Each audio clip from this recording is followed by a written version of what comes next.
ঈদযাত্রায় বগুড়া শেরপুরে ঢাকা রংপুর মহাসড়কের ছনকা অংশে মর্মান্তিক সড়ক দুর্ঘটনায় একই পরিবারের ভাই বোন সহ কিন্তু তিনজন নিহত হয়েছেন এবং এই ঘটনায় এখন পর্যন্ত কিন্তু তিনজন গুরুতর আহত অবস্থায় বগুড়া শহীদ জিয়াউর রহমান মেডিকেল কলেজ হাসপাতালে ভর্তি আছেন। এখন পর্যন্ত পুলিশ আমাদেরকে যেমনটি জানিয়েছে, সকাল আসলে 8টা নাগাদ ঢাকা থেকে ছেড়ে আসে একটি এই মাইক্রোবাস, যেটি আসলে রংপুরের কাউনিয়া যাচ্ছিল। সেখানে কিন্তু একই পরিবারের সব সদস্যরা ছিলেন। সেখানে কিন্তু আসলে মাইক্রোবাসটি দ্রুত গতির কারণে এই যে ছনকা এলাকা, সেখানে গিয়ে রোড ডিভাইডারে আসলে সজোরে ধাক্কা দেয় এবং সজোরে ধাক্কা দেওয়ার পরে কিন্তু পুরো মাইক্রোবাসটি একেবারে দুমড়ে মুচড়ে যায় এবং সেখানে কিন্তু ঘটনাস্থলে একজন মারা যান এবং পরবর্তীতে শেরপুর উপজেলা স্বাস্থ্য কমপ্লেক্সে নিয়ে যাওয়ার পরে একজন মারা যান এবং বগুড়া শহীদ জিয়াউর রহমান মেডিকেল কলেজ হাসপাতালে নিয়ে আসার পরে কিন্তু আরও একজন এখানে মারা যান এবং যে তিনজন আহত আছেন এখানে কিন্তু ইতিমধ্যে হাইওয়ে পুলিশ এবং জেলা পুলিশের যারা ঊর্ধ্বতন কর্মকর্তারা আছেন তারা কিন্তু এখানে এসেছেন এবং তারা কিন্তু কথা বলার চেষ্টা করছেন এখানে যারা স্বজনরা আছেন। এবং এখন পর্যন্ত আমরা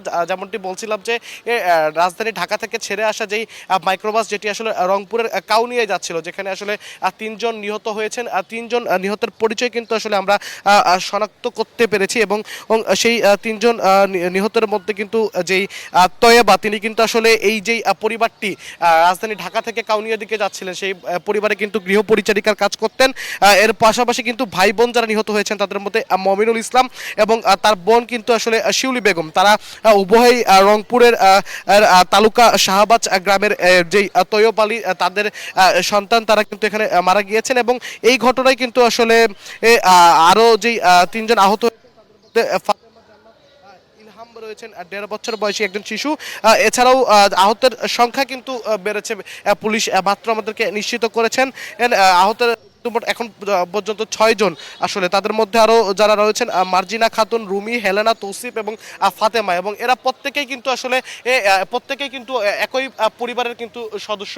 এবং দর্শক, যেই দুইজনের মরদেহ ও শেরপুরে ঘটনাস্থলে ছিল এবং যেই মরদেহটি আসলে শেরপুর উপজেলা স্বাস্থ্য কমপ্লেক্সে ছিল, সেখানে থেকে কিন্তু অ্যাম্বুলেন্সে করে যেই শেরপুর হাইওয়ে পুলিশ ক্যাম্প রয়েছে, সেই ক্যাম্পের কর্মকর্তারা কিন্তু মরদেহ দুটি নিয়ে এসেছেন এবং এই মরদেহগুলো কিন্তু এখন মর্গে নিয়ে যাওয়ার আসলে প্রক্রিয়া চলছে এবং পুলিশের ঊর্ধ্বতন কর্মকর্তারা যারা আছেন তারা কিন্তু সেখানে আসলে যাচ্ছেন এবং এই যে সামনে যে অ্যাম্বুলেন্সটি আছে সেই অ্যাম্বুলেন্সটি করে কিন্তু আসলে যে দুজন নিহত হয়েছেন তাদের মরদেহ কিন্তু আসলে নিয়ে যাওয়া হচ্ছে এবং এখন পর্যন্ত এখানে যারা স্বজনরা আছেন তারা কিন্তু এসে পৌঁছতে পারেনি। তবে আমরা জানতে পেরেছি যে পুলিশের মারফতে কিন্তু আসলে স্বজনদেরকে খবর দেওয়া হয়েছে তাদের পরিবারের যে আসলে মর্মান্তিক দুর্ঘটনাটি ঘটেছে এবং এখন পর্যন্ত যারা আহত আছেন তাদের সাথে কথা বলে যেমনটি জানতে পেরেছি, আসলে মধ্যরাত নাগাদ সিহারির পরপরে কিন্তু আসলে এই পরিবারটি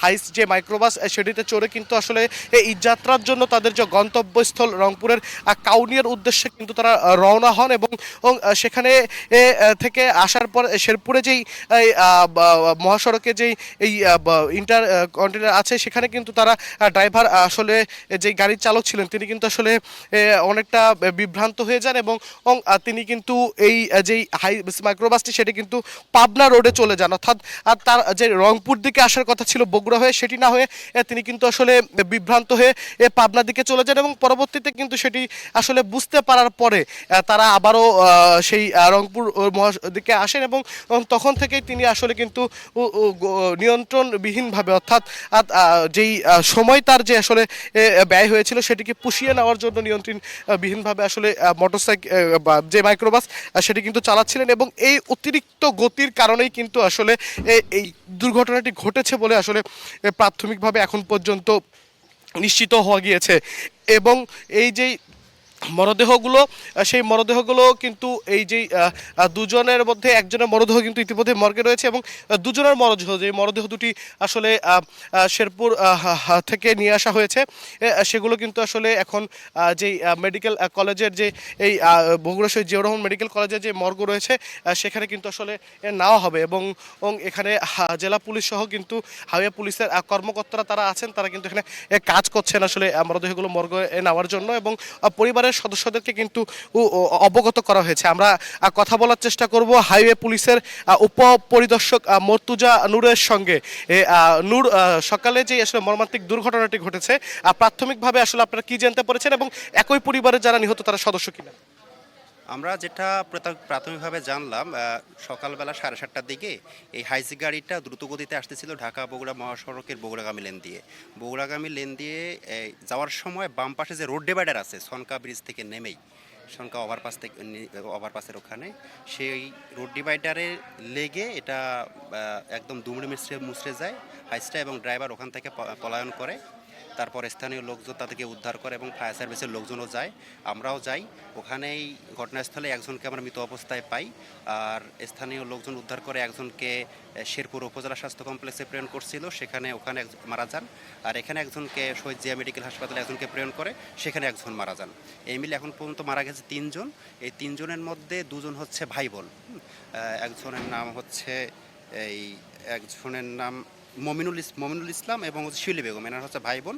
আর একজন তাইবা নামে একজন আছেন, উনি হচ্ছেন ওর কাজের মেয়ে। আর এদের সকলের বাড়ি হচ্ছে তালুক শাহবাজ, কাউনিয়া উপজেলার রংপুরে।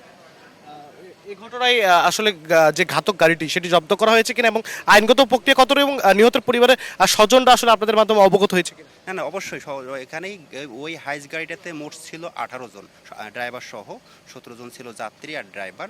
আহত পরিবারের অনেকেই গাড়িতে আছেন, আবার অনেকে আসতেছেন। হাইস গাড়িটা ওখান থেকে আমরা মহাসড়ক তো রাস্তা চলাচল বন্ধ হয়ে গেছিলো, সেখান থেকে আমরা সরিয়ে রাখছি, জব্দ আছে। আর এখন বাকি আইনগত প্রক্রিয়া চলমান। যান চলাচল স্বাভাবিক আছে এখন? হ্যাঁ, যান চলাচল স্বাভাবিক আছে। ধন্যবাদ। আমরা কথা বলছিলাম শেরপুর হাইওয়ে পুলিশ ক্যাম্পের যিনি উপপরিদর্শক আছেন মর্তুজা নূরের সঙ্গে, যিনি দুর্ঘটনা স্থলে গিয়েছিলেন এবং আভিযানিক যে কার্যক্রম পরিচালনা করেছেন। তিনি যেমনটা বলছিলেন যে এই যে হাইস মাইক্রোবাস যেটি দুর্ঘটনা কবলিত হয়েছে, সেখানে কিন্তু 17 থেকে 18 জন যাত্রী ছিল ও যারা একই পরিবারের সদস্য, যাদের মধ্যে কিন্তু 6 জন আহত হয়েছেন এবং এই যে নিহত হয়েছেন আসলে ভাই বোন সহ মোট 3 জন, এবং তাদের 2 জনের মরদেহ কিন্তু ইতিমধ্যেই মেডিকেল কলেজ হাসপাতালে কিন্তু আসলে মর্গে নেওয়া হচ্ছে। এবং এখানে জেলা পুলিশের ঊর্ধ্বতন কর্মকর্তারাও কিন্তু এসেছেন এবং তারা যে আইনগত প্রক্রিয়া সেটি কিন্তু তারা মেনে চলছেন। এবং হাইওয়ে পুলিশের কর্মকর্তা আমাদেরকে যেমনটি বলছিলেন যে এই ঘটনার পরপরে কিন্তু ঘাতক যেই মাইক্রোবাসের যিনি আসলে চালক আছেন, তিনি কিন্তু সেখানে ঘটনাস্থল থেকে পালিয়ে গিয়েছেন। তবে মাইক্রোবাসের যে ঘাতক মাইক্রোবাসটি সেটি কিন্তু তারা কিন্তু আসলে জব্দ করতে পেরেছেন। এবং এই ঘটনায় কিন্তু আসলে নিহত পরিবারের স্বজনদেরকে ইতিমধ্যে জানানো হয়েছে এবং তাদের যে আইনগত প্রক্রিয়া, সেই আইনগত প্রক্রিয়া কিন্তু তারা আসলে গ্রহণ করছেন। তো বগুড়ার যেই শেরপুরে মর্মান্তিক দুর্ঘটনায় একই পরিবারের 2 জন সহ 3 জন নিহত হয়েছেন, এই নিয়ে বগুড়া শহীদ জিয়াউর রহমান মেডিকেল থেকে এই ছিল এখন পর্যন্ত আমার কাছে সর্বশেষ।